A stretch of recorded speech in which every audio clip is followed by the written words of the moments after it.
Hi everybody, today we're going to finish up section 7.6, which is our optimization problems. We're going to be using this same series of steps. So if you'll pull out the piece of paper where you have those already written down, and we'll go ahead and get started with our first problem. So I have a 4-liter container with a square base, vertical sides, and an open top. Well, y'all know I can't draw, so I went online and I found one. It's basically a square prism. There's my square base, my vertical sides, and this top is going to be open. I want to find the shape that minimizes the surface area. So I know I'm going to be focusing in this problem on surface area. So I'm going to need the lengths of the sides in order to figure out what that shape is going to be. The information that they give me right here is a volume measurement. The volume is 4 liters. Okay, well that's a problem because when I go to measure the lengths of the sides, liters is not very helpful. I need some way of changing liters into a better volume measurement that I can use. So I remember this conversion. 1 milliliter is equal to 1 cubic centimeter. So let's see what we can do with that. 1 liter is equal to 1,000 milliliters, because milli is 1,000. If I multiply that by 4 liters is 4,000 milliliters. And 4 liters is what I had. That's what I'm trying to work with. And I know that every milliliter is equal to a cubic centimeter. So I have 4,000 cubic centimeters, which that works out nicely because that means all of my sides can be measured in centimeters, which is an appropriate measurement for length. So I'm going to change this 4 liters up at the top to be 4,000 cubic centimeters. And that's what I have here, 4,000 cubic centimeters, and I have my same rectangular or square prism drawn for us there. I want to minimize the surface area. Okay, so let's think about what the formula is for surface area. So normally I would have x squared on the top and the bottom, but this one says it has an open top. So I'm just going to have x squared. And then I've got these 4 faces, the lateral surface area of each of those, and there are 4 of them. Each one of them is a rectangle that is x by y in area, and I'm going to multiply that by 4 because there's 4 of them. Now I see the word minimize here. That makes me think derivative. But when I look at this, I see a problem because right now I don't know how to take the derivative of things that have 2 variables. I can only use 1 variable at a time. Do you remember in step 2 in our directions, it said sometimes you have to use extra formulas, and that's what's going to happen here because I can't work with x and y. I can only have one or the other. Well, the other piece of information I have right here is volume. I know that the volume is 4,000 cubic centimeters.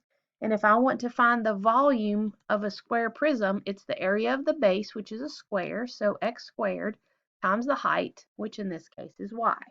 So I can solve for either x or y here. I don't really want to mess with the square root. So I'm going to choose to solve for y. So I get the fact from this that 4,000 over x squared equals y. So this is my extra formula that I have to bring in. And now I can take this 4,000 over x squared and I can substitute right here for y. So let's do that. A equals x squared plus 4x times 4,000 over x squared. All right, now I'm going to simplify that so that it's something that I can better take the derivative of. X squared plus 16,000, 4 times 4,000. And I have here x to the first and x to the second. When I'm dividing, I subtract my exponents. So I get x to the negative 1. Okay, so let's take the derivative of that. dA dx. Derivative of x squared is 2x. The derivative of 16,000 x to the negative 1, that's going to be negative 16,000 x to the negative 2. And I'm going to set that equal to 0 because I want to try to find my critical numbers. So I'm going to add 16,000 and I'm going to move that x to the negative 2 down to the bottom when I do that. So I'm going to end up with 2x equals positive 16,000 because I had to do the opposite to move it over there, over x to the positive 2 power. All right, I'm going to make this one over 1 because I can see that now I have a proportion. I can cross multiply. So 2x to the third equals equals 16,000, dividing both sides by 2, working to get x by itself. And then I'm going to take the cube root of both sides. I went ahead and did that on my calculator to save us some time, and I got 20. Okay, so now I'm going to need to verify that 20 is actually a minimum value and not a maximum value. In order to earn all my points, I need to show that I have checked this. So I'm going to put 20 on my number line. All right, now I need to think about some restraints or restrictions on my variable x. Well, I know the smallest that x can possibly be is 0. It can't actually be 0 or I wouldn't have a box, but that's the smallest it can be. And really, it doesn't have a maximum because that y can be a teeny, teeny, tiny fraction, and then that will, whatever the x squared works out to be, if y is a teeny, teeny, teeny, tiny fraction, then it'll bring it back down to that 4,000 cubic centimeters that we need. Okay, so let's substitute in a value. I'm going to choose to substitute in 1. And remember, I'm substituting that here into my derivative. And when I do that, I end up getting something that is negative. I get 2 minus 16,000, which is definitely less than 0. So this is decreasing. And now let's substitute in something that's larger than 20, like say 21. And I typed that one into my calculator earlier. I got 5.788, which doesn't really matter except that it's greater than 0, which means that this one is increasing. So that verifies that 20 is indeed the maximum value on that, which is what I needed. It's, I'm sorry, the minimum value. Let me erase that. 20 is in fact the minimum value because it's decreasing and then increasing. So it makes sense that that is a minimum.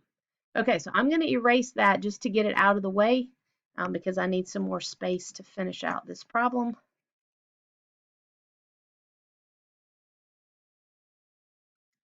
Okay, so it says to find the most economical shape. So far, I only have one dimension. I need the other one, so I'm going to use this formula to find y. So 4,000 divided by 20 squared equals y, and I can just type that right in my calculator, and I'm going to get 10. So remember to put your units on this so you don't get a unit penalty. 20 centimeters by 20 centimeters by 10 centimeters turns out to minimize the surface area. Those are the dimensions that I need to use. All right, let's do one more. Okay, let's look at this one. My box is not quite going to fit there. Let me scoot the first part of the problem over. Our friend Violetta is going to grow some flowers in a rectangular plot. So I drew a rectangle here for us. She put a fence around it, the perimeter of the plot, and used 20 meters of fencing. The length of the plot is X meters. So let's go ahead and put an X right there. So that's all the information I've got right now. I've got a rectangle, it's X meters, and I know the fencing that went all the way around it is 200 meters. All right, so we want to maximize the area of the plot. And I noticed that when she sells her flowers, Violetta is going to earn 2 Bulgarian levs per square meter of the plot. So square meter, again, talking about area, which is the thing I'm trying to maximize.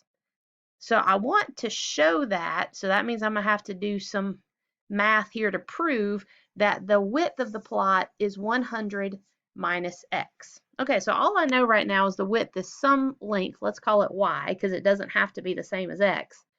And this is a rectangle, so I remember from geometry that opposite sides are congruent.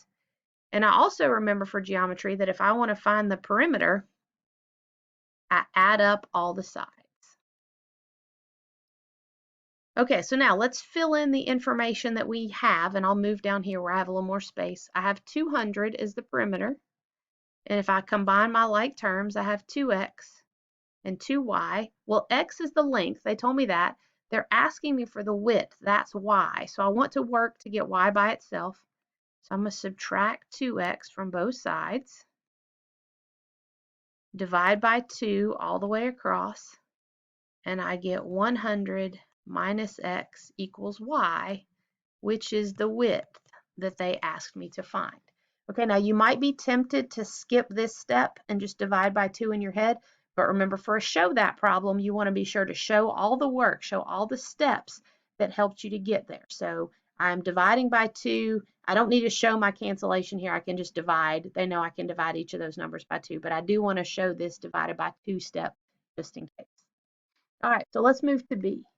B says write down the area of the plot in terms of x. Well, I know that area is length times width, but I just figured out that y is the same thing as 100 minus x. So there is the area in terms of x. You can simplify that if you want to. 100x minus x squared. All right, and you might as well go ahead and simplify it because in the next step, we're going to need the simplified format of it because it says find the value of x that maximizes the area. Well, I see that word maximize, tells me I need to take the derivative. So I need it to be in this form anyway so that I can take the derivative. All right, so let's do the derivative of area, changing colors here to kind of help you keep organized. The derivative of 100x is 100. The derivative of negative x squared, negative 2x to the first. And then I want to set that equal to 0 to find my critical numbers. Subtract 100 from both sides. Adding 2x would have worked just as well. X equals 50. Okay, so let's verify. I've got 50 here. All right, the smallest possible x value is 0.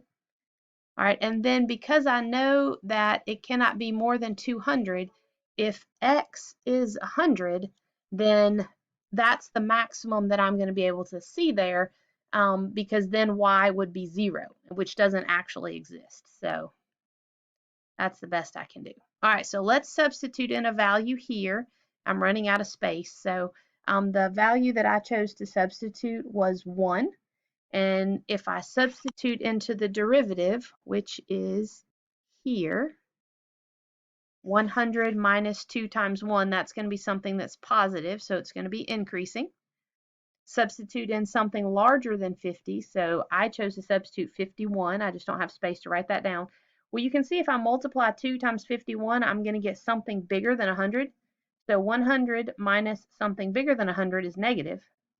So this is going to be decreasing. So I've got increasing and then decreasing, which means that 50 is indeed my maximum right there. All right, so that takes care of C, the value of X. I need to go back and put units on that. Let's not forget that. And we are measuring using meters, so 50 meters on that. All right, and then part D, show that Violetta earns 5,000 lev from selling the flowers in the garden. Well, she earns 2 Bulgarian levs per square meter, which is the area. So if I take my area formula, substituting in 50,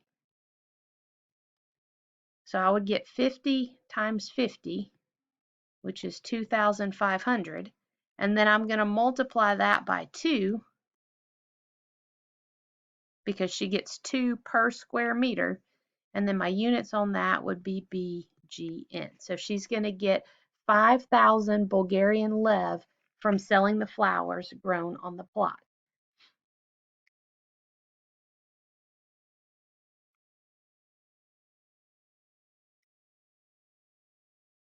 All right, so here is the rubric so that you guys can see that. There's the mark scheme.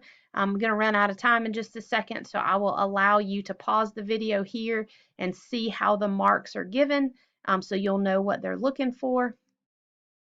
And what your homework is to finish that 7-6 worksheet, post it onto Canvas, post me a picture so that I can give you credit for it, and then I will release the answers as soon as I get everybody's in. So please get yours in a timely manner so that your classmates can get the answers. And then we will have a Zoom meeting on Monday to talk about the worksheet and then also talk about the plan from this point forward.